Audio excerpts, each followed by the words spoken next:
اور یہ نہ کہہ دے کہ آپ اللہ کے بندے اور اس کے رسول ہیں۔ حضرت ابی کی قرات میں قبل موتہم ہیں۔ ابن عباس رضی اللہ عنہ سے پوچھا گیا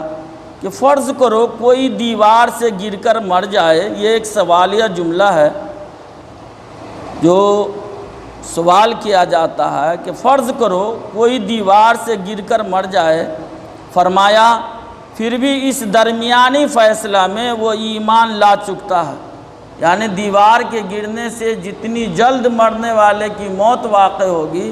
قبل اس کے کہ اس کے جسم سے اس کا روح فنا ہو جائے، وہ حضرت عیسیٰ علیہ السلام کے اوپر اور جناب محمد رسول اللہ صلی اللہ علیہ وسلم کے اوپر ایمان لے آتا ہے۔ اکرمہ، محمد بن سیرین، ضحاک اور حویریہ رحمۃ اللہ علیہم اجمعین بھی یہی مروی کرتے ہیں۔ ایک قول امام حسن بصری رحمۃ اللہ علیہ سے ایسا بھی مروی ہے کہ جس کا مطلب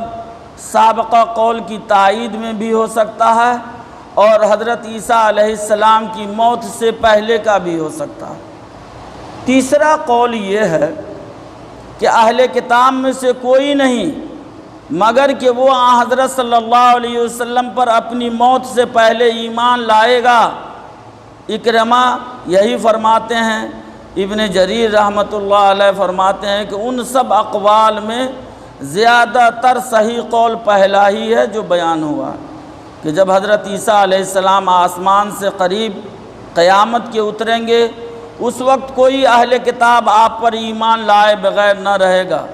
فی الواقع امام صاحب کا یہ فیصلہ حق بجانب ہے، اس لیے کہ یہاں کی آیتوں سے صاف ظاہر ہے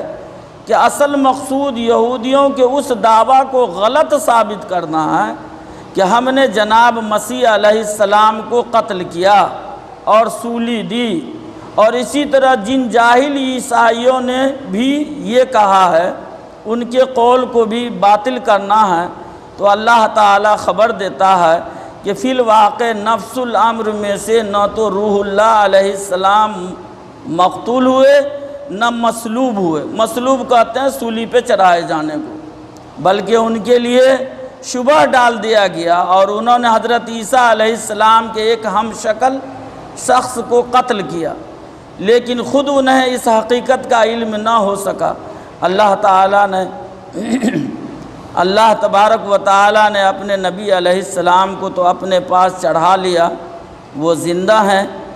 اب تک باقی ہیں، قیامت کے قریب اتریں گے، جسے صحیح متواتر احادیث میں ہیں۔ مسیح دجال کو قتل کریں گے، صلیب کو توڑیں گے، خنزیر کو قتل کریں گے، جزیہ قبول نہیں کریں گے، اعلان کر دیں گے کہ یا تو اسلام قبول کرو یا تلوار سے مقابلہ کرو۔ بس اس آیت میں خبر دیتا ہے کہ وہ اس وقت تمام اہل کتاب آپ کے ہاتھ پر ایمان قبول کریں گے، اور ایک بھی ایسا نہ رہے گا جو اسلام سے رک سکے یا رکے۔ بس جسے یہ گمراہ یہودی اور جاہل نصرانی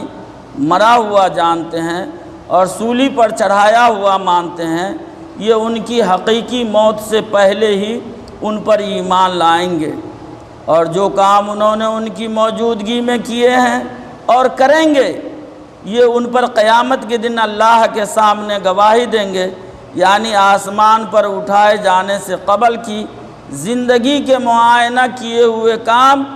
اور دوبارہ کی آخری زندگی جو زمین پر گزاری، اس میں اس کے سامنے جو کام انہوں نے کیے وہ سب آپ کی نگاہوں کے سامنے ہوں گے اور اللہ تعالیٰ کے سامنے انہیں پیش کریں گے۔ ہاں، اس کی تفسیر میں جو دو قول اور بیان ہوئے ہیں وہ بھی واقعہ کے اعتبار سے بالکل صحیح اور درست ہے۔